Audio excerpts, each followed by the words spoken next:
जिल्हाधिकाऱ्यांना भेटायचं कारण असं आहे, मी राहतो दिवानगर 3 मध्ये.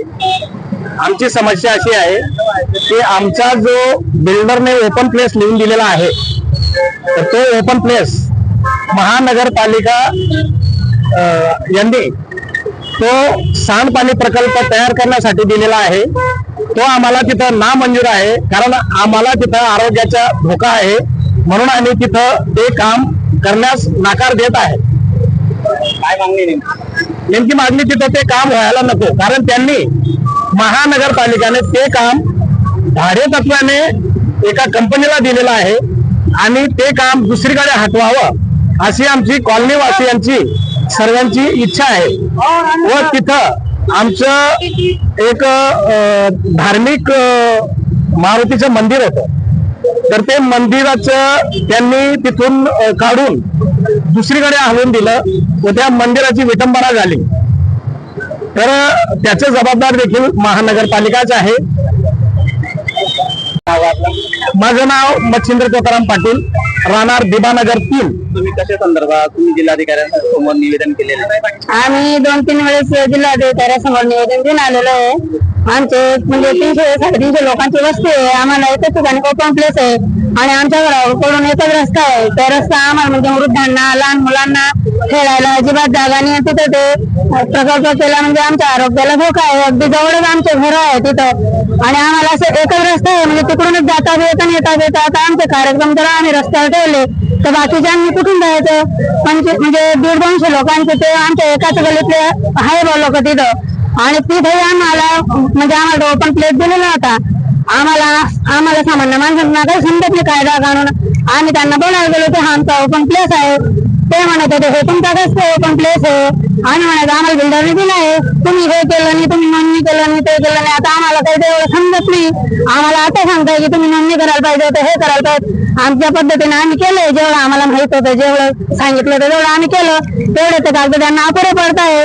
ते म्हणताय तुम्ही अपूर्ण केले. आता आम्ही शिकलेले असतो, आम्ही पूर्ण कारवाई केलेली असते ते ओपन प्लेस साठी. ते आम्हाला त्याच्यात अटकवताय. आता काय मागणी? आम्हाला तिथं प्रकल्प सांगता नकोच पाहिजे, कारण आमच्या आरोग्याला धोका आहे. आणि जर तिथं झालाच तर आम्हाला महानगरपालिका कोण राहतं, काय आयुक्त राहतं, कोण राहतं, कलेक्टर, त्यांनी मग तसं लिहून द्यायचं की काही तुम्हाला झालं बरं वाईट त्याला आम्ही जबाबदार आहे. त्यांना आम्ही भरपाई देते, कोटी 2-2 कोटी काय आहे ते, कारण आम्हाला आमच्या समस्याच कोणी ऐकून घेत नाही. दादा मनीषा पाटील.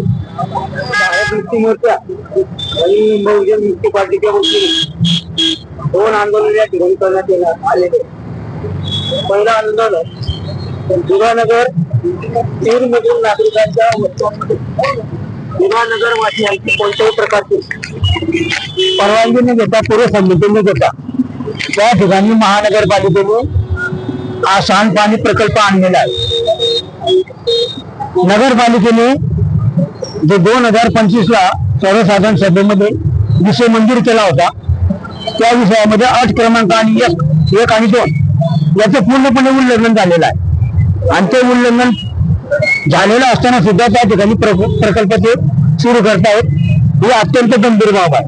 त्या ठिकाणी हनुमानाचं मंदिर होतं, ते हनुमानाचं मंदिर आणि मूर्ती त्या ठेकेदाराने JCBच्या सहाय्याने अक्षरशः उचलली आणि बाजूला ठेवलेली आहे. त्यामुळे लोकांच्या धार्मिक भावना दुखवलेल्या आहे. त्याच्यामुळे हे आंदोलन आम्ही या ठिकाणी करतो. आणि दुसरं जे आंदोलन आहे, आदिवासी विकास प्रकल्प कार्यालय यावल या ठिकाणी राकेश आयरे नावाचे कार्यालयीन अधीक्षक आहे. तिथं साहिल तळी नावाचा गुंड प्रवृत्तीचा ठेकेदार हा वारंवार दारू पिऊन त्या ठिकाणच्या कर्मचाऱ्यांना त्रास देतो, शिवीगाळ करतो. ते सहन करत होते. परंतु 23 तारखेला त्याने राकेश आयरेंची गस्ती पकडली, धक्काबुक्की केली, शिवीगाळ केली आणि गस्ती पकडून त्यांना बाहेर आणण्याचा प्रयत्न केला. ही सर्व घटना तिथल्या कर्मचाऱ्यांच्या समक्ष घडलेली आहे. त्याच्यामुळे त्या कर्मचाऱ्यांना दहशतीचं वातावरण आहे. त्याच दिवसापासून राकेश आयरेंना धक्काबुक्की करणारा जो साहिल तडवी फरार आहे 23 तारखेपासून, त्याला अद्यापर्यंत अटक केलेली नाही. ही भयानक गोष्ट आहे पोलिसांच्या दृष्टिकोनातून. तर आमची जिल्हाधिकारी साहेबांना आणि SP साहेबांना विनंती आहे की या आरोपीला तात्काळ अटक करा.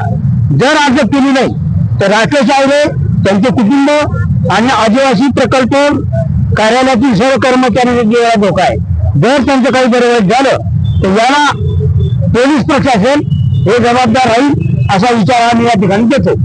जर या आंदोलनामध्ये बुधानगरवासियांना न्याय जर मिळाला नाही तर भविष्यात आम्ही तीव्र स्वरूपाचं आंदोलन भारत मुक्ती मोर्चा आणि बहुजन मुक्ती पार्टीतर्फे करणार आहोत. माझं नाव सुमित्रा आवळे, राज्य प्रभारी बहुजन मुक्ती पार्टी महाराष्ट्र राज्य.